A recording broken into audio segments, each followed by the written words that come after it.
All right, welcome to Cosmic Disclosure. I'm your host, David Wilcock. I'm here with Corey Goode. And in this episode, we are going to get into the cosmic history of our solar system. We're going to go through the actual timeline of who settled here and what are the pieces of information that we have, because we've had a lot of different things, but we've never really tied it all together before. And we're going to try to get you from the beginning to now and fill in all the cracks of what Corey firsthand experienced in the space program. So Corey, welcome to the show. Thank you. So if the universe is 13.8 billion years old, the Earth formed 4 billion years ago, it cools down for liquid water 3.8 billion years ago, that's when microbes first appear. So we know that's going on. We know the Earth was a watery planet 3.8 billion years ago. So theoretically, somebody could have landed on it that far back. But what do we know about the actual habitation of our solar system? What's the tangible evidence? What's the oldest stuff that we know about? Well, according to the smart glass pads, the tangible evidence that is around is in the form of ancient ruins. And they begin to label these ruins as the ancient builder race ruins. And they weren't able to accurately date them because they were so ancient that it was in the hundreds of millions, if not billions, years old. So you're saying that these ruins appear, and you said they were excavated? They're digging stuff out from where? Where were they excavated from? On different planetary bodies in our solar system, anywhere from the Venus all the way out to the Oort cloud. So they were sometimes underground, they'd been buried. And yeah, and sometimes they're deep, out. sometimes they're on the surface covered in debris, and sometimes they're deep inside whatever planetoid or planetary body that they're excavating. So what are we seeing with these ruins? What do they look like? Well, they were finding a lot of the what we described as a transparent alloy, aluminum type alloy. This was also a technology. They were finding that, I guess they were impregnating this alloy with other small technologies that could make the glass go opaque or dark, or maybe even display technology. So I mean, it was pretty advanced technology, and a lot of the times they didn't know what they were finding at first. Sometimes they were finding stone-like artifacts that turned out to be technology, but they didn't understand what they were finding. And what's the timeline when these were first being discovered? I believe being discovered off-world, they were the German breakaway groups that were beginning space travel before and during World War II were locating these things. What are the buildings? We said they're made out of transparent aluminum, but what do they actually look like? Well, like if you're seeing something that might be billions of years old, what do we actually see when we fly over it or come up to it? A lot of these that are on the surface look like they had been through some major blast waves. They were twisted, bent back. They were not pristine by any stretch of the imagination. They were, I mean, they were a mess. The ones that they would find below ground, or ones that had been covered prior to whenever this blast wave happened, or whatever occurred to cause the damage, would be more preserved. But they were there was a lot of mystery. They didn't know who the ancient builder race was, where they came from. They weren't able to find any writing. But let's just get into, were there domes? Were there, what do the structures look like? They're still, if the ones that were not blasted. Yeah, there would be all different. There would be collapsed domes, rectangular structures that were, and towers that are what used to be towers standing. There were a lot of different shapes and sizes of structures. And you'd mentioned before pyramids and obelisks? Yes, yes. A lot of those? Yes, and most of those were found underground.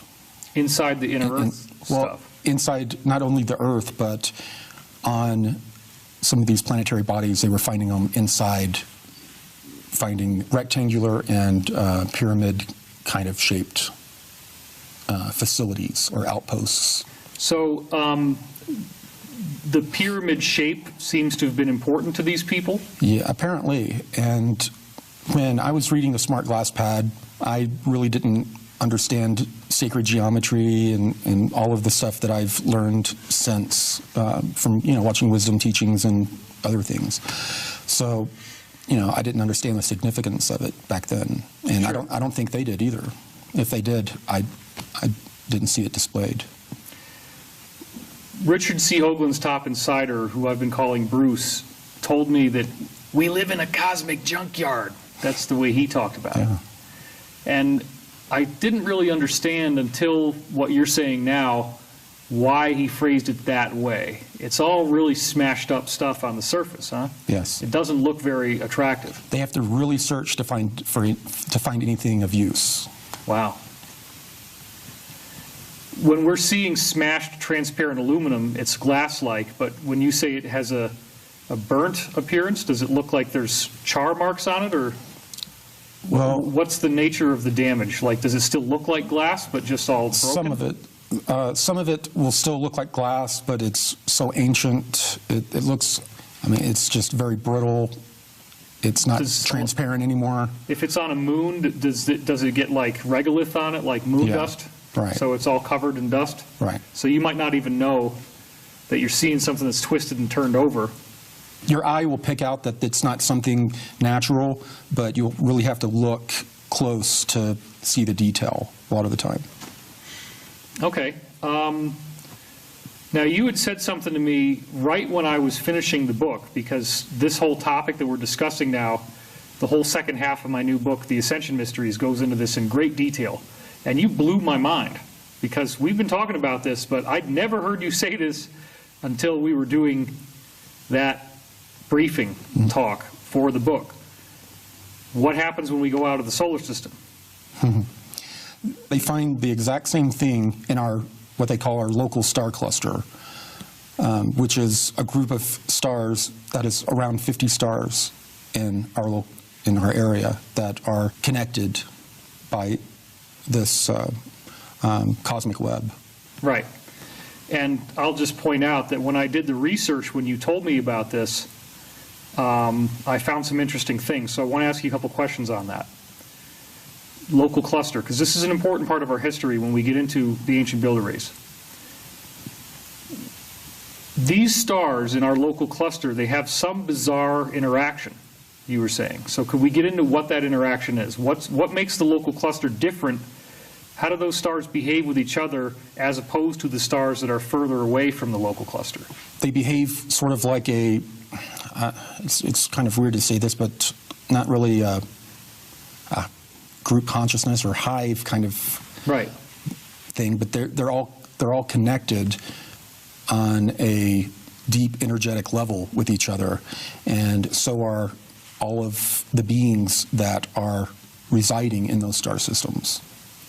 And apparently all of these different star systems in this local star cluster were under protection of this ancient builder race, and they had some sort of protective grid up, and they left. The ancient builder race disappeared, and this protective grid was up for millions to billions of years. Okay, but I don't want to miss this one point because it's so significant. Local cluster is the stars that are nearest to us. When did our guys first have the ability to leave the solar system with a craft, first of all, that you know of? They've had the ability since probably the 20s and 30s. So even the German breakaway groups could leave the solar system. There was no barrier or technical problem stopping them from going elsewhere. Well, no technical problem, but it's not advisable to hop around to these different star systems without making the political connections first. And you could get shot down if you just show up? The Germans were pioneering and making a lot of these connections. Well, you had mentioned before the idea that there's a partial disclosure timeline that the Cabal was going to try. Right. And one of the elements of that partial disclosure timeline, from what I remember us talking about, is that they're going to try to sell us on the idea that they haven't left the solar system, that there's some problem? What's their idea? How are they going to try to sell us on space travel, but then you can't leave the solar system? There's several scenarios I've heard, but yeah, they were going to, one of the scenarios was that they were going to try to tell us about the ancient builder race, tell us maybe that, ETs existed at one time, but they never come around here anymore. Right. And, we developed technologies from, reverse engineering, and that's about it. So the bottom line is that in order for us to travel to other star systems all the way back in the 30s, there has to have been very early along an understanding, I assume, of like the cosmic web. Are they portaling to these stars? Or did they have super light speed travel?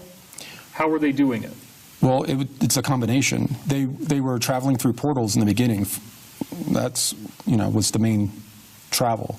And when they developed craft and they were developing these torsion drives, they then had superluminal travel. Okay. And when did the superluminal travel come in? They had superluminal travel as back as before World War II, and okay. But the United States was behind the German secret society groups and some of these secret groups that had been developing these technologies. They were decades behind.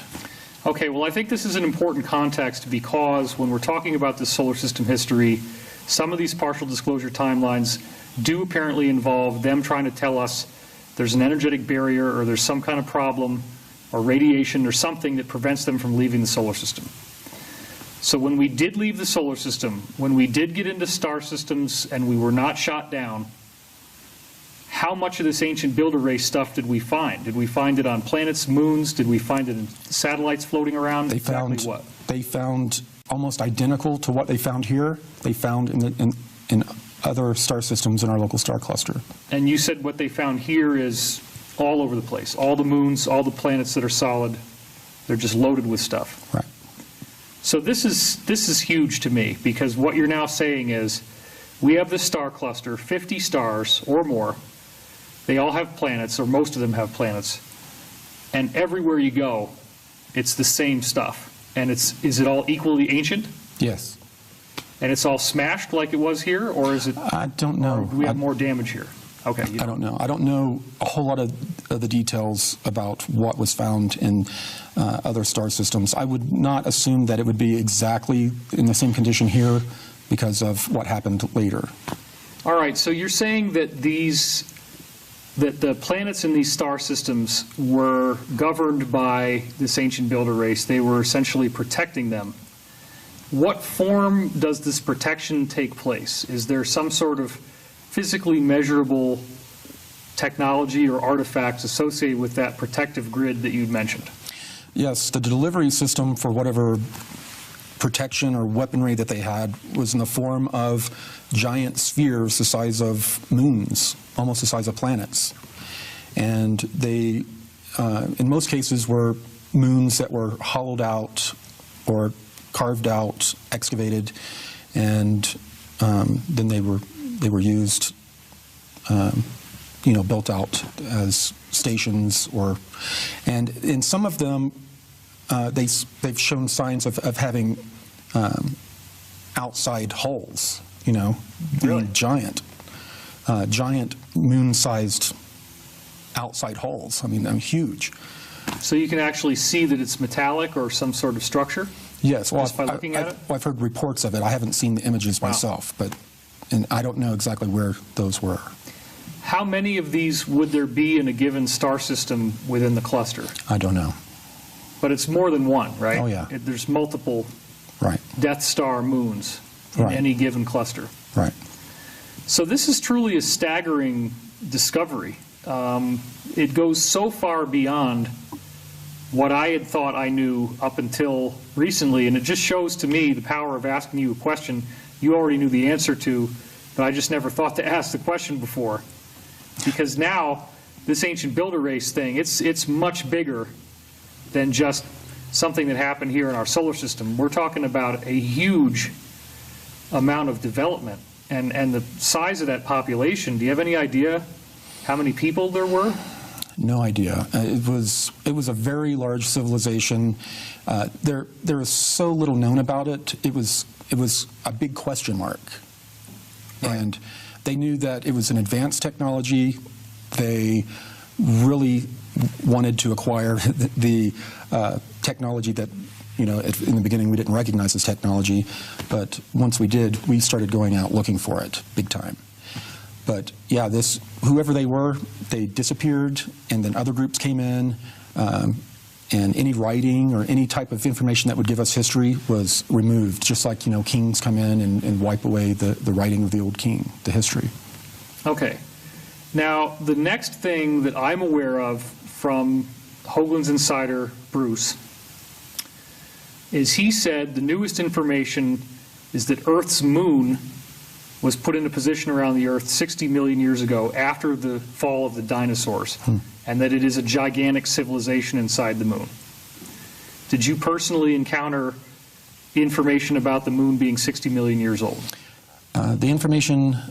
That it was positioned 60 million years ago. The information that I read on the smart glass pad, from what I remember, 500,000 years ago was the timeline that I seem to remember the best. But right. Bruce said that was the prevailing theory up until recently, and now they've had new information that makes them say the moon is 60 million years his information is probably updated from the information I was reading. Did you ever hear about the moon being called an arc? Yes. Okay. So do you think it's possible that this new interpretation of the moon's age, that perhaps the dinosaurs were deliberately destroyed by the asteroid, and that life was seeded from the moon, that the moon had a whole bunch of life in it that they then put on Earth? Yeah, that was a speculation, that it was not an accident, that the asteroid that wiped out the dinosaurs was not happenstance. It was directed. Do you think that that might have partially been because of the raptors, that there was a nasty, intelligent dinosaur that developed? That's unknown, but from the experiences that I've reported with the beings that moved underground that have developed into the raptors or whatever, that wouldn't surprise me. So if we go with the 60 million year old moon and that it was an arc, would you say that it was like a used car, that it was kind of old and broken down by the time they drove it over here? Yes, this is technology that was hundreds of millions, if not billions, years old. And there are other civilizations that know about this technology. They really want to acquire it, and they're hijacking it all the time. So the moon could be driven like a car through the cosmic web. Theoretically, when it's in its prime, you could drive around with it, take it where you want it to go.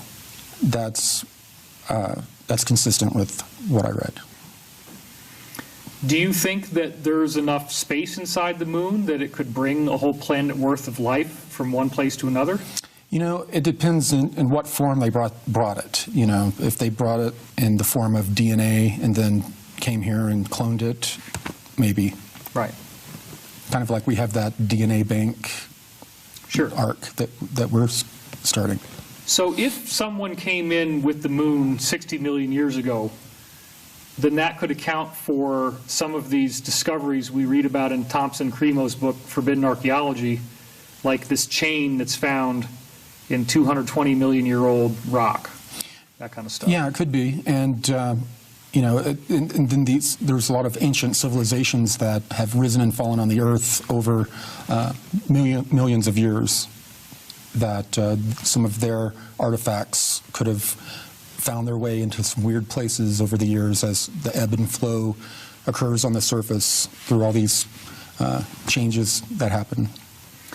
So I guess the next thing in our timeline would be the inner Earth civilizations, and that, you said, starts when? Well, at the time, we really didn't have much information on them in the smart glass pads. It wasn't until more recently that the inner Earth groups claimed to have been here almost 20 million years. Right. So that is more recent. information. Are they saying that they came from other stars within our local cluster? They're saying that they developed on our planet, that our planet is that all planets develop life. That's what they do, and that they are a product of our planet creating life. Okay. So let's now go to the next big thing after inner Earth civilizations. We have them showing up. They're telling you 18 million years ago at the oldest. But this didn't all happen at once. It wasn't like they all appeared at the same time, right? Right, yeah. There were different groups. Some of them were as recent as like 28, 30,000 years ago. Oh. I mean, very, very recent. And the different groups, they went back, like 250,000. I mean, they were different lengths in time. And, they looked different. Right. So, do we have any information about when different groups showed up, or does it not get that specific? It doesn't get that specific until we move into the super Earth and Maldek, or Mars. Okay. And that's we're getting around 500,000 years ago. There was information that there was some sort of conflict going on. Looking back, it seems like there was a conflict. It was a conflict going on between Mars and the super Earth, and one of the groups had hijacked or hacked into one of these, I guess you call them Death Stars, moons. Right. And they were trying to use it as a weapon against the other side. And in doing so, this is when the super Earth exploded, and it brought down the rest of the grid in the entire star cluster. If the grid is down, what happens? What's the effect of that? Well, when the grid came down, all of these other groups that had stayed away because they were not going to come anywhere near this defense grid. It was very advanced. Once the grid came down, it was open range. They came in and started interfering with all the civilizations in the local star cluster. So the explosion, you say, took place 500,000 years ago? Approximately, yeah. What's the first group that comes in? We believe it's the Super Federation groups that came in, that started coming in first. And the Super Federation is made up of all kinds of groups. So members of the Super Federation, different members started coming in about 500,000 years ago. I mean, so right after. Right. I mean, they were monitoring, they knew it happened, they came in. And then about 375,000, 365,000 years ago, don't really know, that's when they say the Draco came in. So the Draco come in at the same time that we have waves of what they call refugees coming here from survivors of this big catastrophe that brought down the grid, destroyed the planet. So we have a lot going on. So it's, starts to become pretty convoluted and confusing, at one point. So when did the earliest refugees from the exploded planet, because it's not just a planet, right? They had colonized our solar system. Right. They have stuff all over the place. So it can't be that all of them got wiped out when the planet blew up. Right. And according to the information I had at the time, which now your new information calls into question, the moon arrived with survivors in it. Right. And the information I read said it was around 500,000 years ago, almost immediately after the catastrophe. So we have these people living inside the Earth. We have refugees coming to the Earth. We have Mars destroyed and Maldek destroyed at the same time. When we get into Law of One, it describes that the first third density life on Earth was 75,000 years ago, and that it started with people that were reincarnating from the Mars destroyed civilization.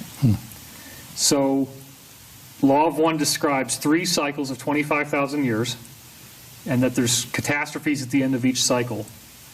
So we have a civilization rising and falling kind of scenario. So is that how you see it as well? That there's Yes, and it's what was mentioned to me by the Inner Earth group, the NSHAR, is that there were major and minor cataclysms that were occurring throughout these cycles. And after the super Earth exploded, for quite some time, there was debris flying all around our solar system. And, you know, there were debris from that super planet flew out all the way out into the Oort cloud, and then it was pulled back in by the sun, and we're in all these strange orbits, and the debris would end up hitting the Earth and other planets. And this occurred for some time. It was crazy in our solar system for a while. It was like billiards. So, since we're doing a timeline here,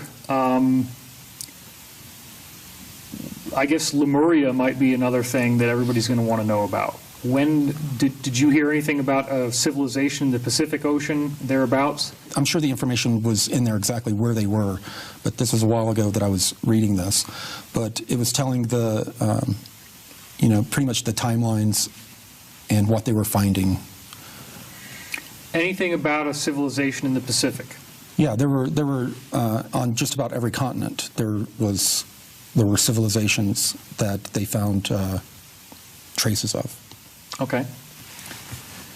So, in this timeline, if we're zipping through Lemuria, I guess that brings us up to Atlantis next.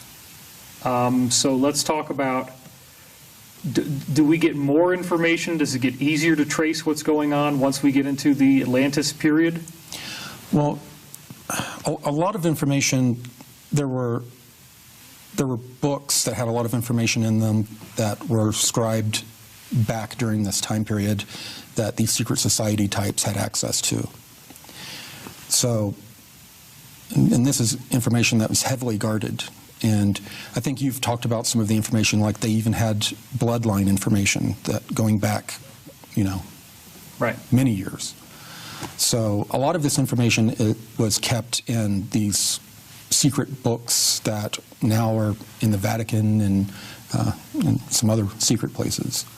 The amount of warring civilizations that we see in the Hindu Mahabharata is one interesting thing to look at. It appears that there were multiple groups on Earth at one time openly having advanced technology and warring with each other.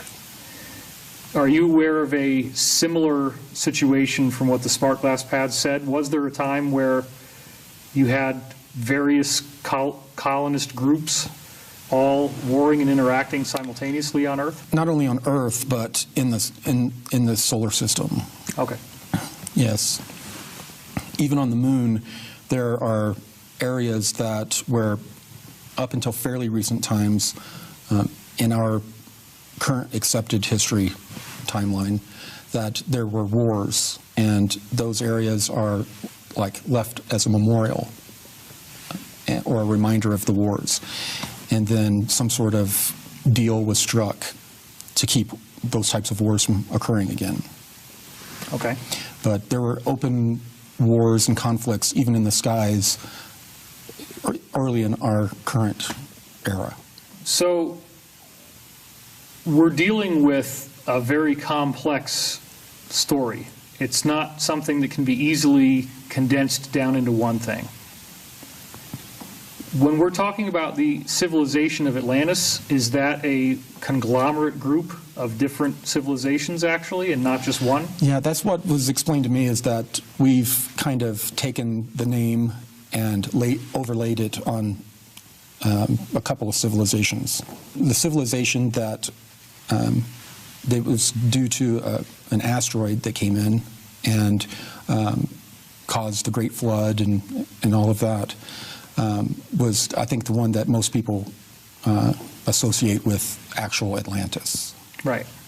When we're looking at Native American literature and we're seeing these various benevolent gods showing up to people there, and this is obviously something that's going back to people rebuilding from Atlantis having been destroyed, Who are they, and how do they factor in? Because this seems to be a worldwide thing that happens after Atlantis' flood. And it seems that these gods that were coming back, bringing back civilization, were a combination of different non-terrestrials and people that we're calling inner Earth groups. Okay. All right, well, I think we've got a pretty good view now of the history from how it started up until what most people are familiar with from conventional research sources. So, Corey, I want to thank you for bringing all this information to our attention, and I want to thank you for watching. This is Cosmic Disclosure. I'm here with Corey Goode. I'm your host, David Wilcock. That these ruins appear, and you said they were excavated? What is, they're digging stuff out from where? Where were they excavated from? On different planetary bodies in our solar system, anywhere from the Venus all the way out to the Oort cloud. So they were sometimes underground, they'd been buried. And yeah, and sometimes they're deep, out. sometimes they're on the surface covered in debris, and sometimes they're deep inside whatever planetoid or planetary body that they're excavating. So what are we seeing with these ruins? What do they look like? Well, they were finding a lot of the what we described as a transparent alloy, aluminum type alloy. This was also a technology. They were finding that, I guess they were impregnating this alloy with other small technologies that could make the glass go opaque or dark, or maybe even display technology. So I mean, it was pretty advanced technology, and a lot of the times they didn't know what they were finding at first. Sometimes they were finding stone-like artifacts that turned out to be technology, but they didn't understand what they were finding. And what's the timeline when these were first being discovered?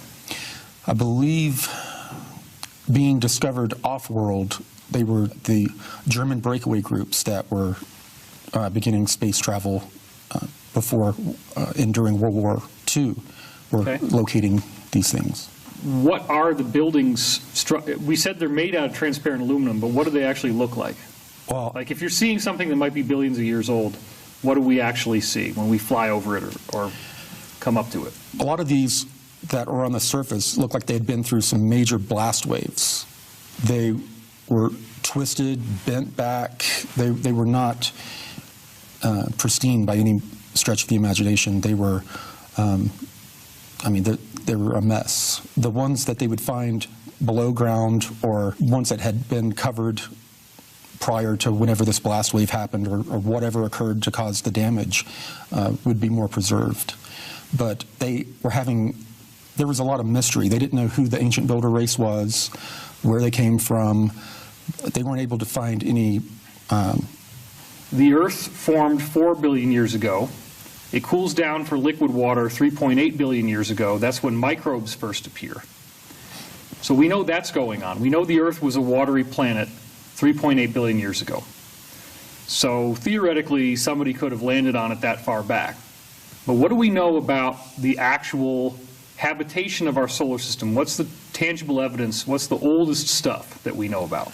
Well, according to the smart glass pads, the tangible evidence that is around is in the form of ancient ruins. And they began to label these ruins as the ancient builder race ruins. And they weren't able to accurately date them because they were so ancient that it was in the hundreds of millions, if not billions, years old. So you're saying